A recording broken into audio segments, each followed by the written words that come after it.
ఈరోజు మీరు పొలిటీషియన్స్ చూడండి, వారి కుటుంబాలు వేల కోట్లు లక్షల కోట్లు సంపాదించుకున్నారు.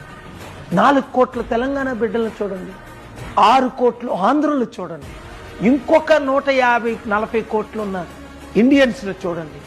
తినడానికి తిండి లేక ముగ్గురులో ఒకరు. ఎడ్యుకేషన్ ఉండి మన తెలంగాణలో 80 లక్షల మంది నిరుద్యోగులు, గ్రాడ్యుయేట్స్ 40 లక్షలు, అండర్ గ్రాడ్యుయేట్స్ 40 లక్షలు. ఆంధ్రప్రదేశ్లో 1 crore. ఎవరైనా పట్టించుకుంటున్నారా? ఎవరైనా వీళ్ళకి ఉద్యోగాలు ఇద్దామన్న ఆశయం ఉందా? అదే చైనా చూడండి. నేను అమెరికా వెళ్ళినప్పుడు చైనా ఇండియా ఈక్వల్గా ఉంది. మన జీడిపి వాళ్ళ జీడిపి ఈక్వల్. ఈరోజు చైనా జీడిపి 18 ట్రిలియన్, మనది 3 ట్రిలియన్ కూడా కాదు.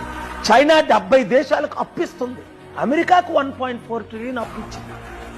మనం 70 దేశాల నుంచి అప్పు తీసుకుంటామంటే అప్పు ఇచ్చిన వాళ్ళు లేరు మన రాష్ట్రాలకు కానీ దేశాలకు కానీ.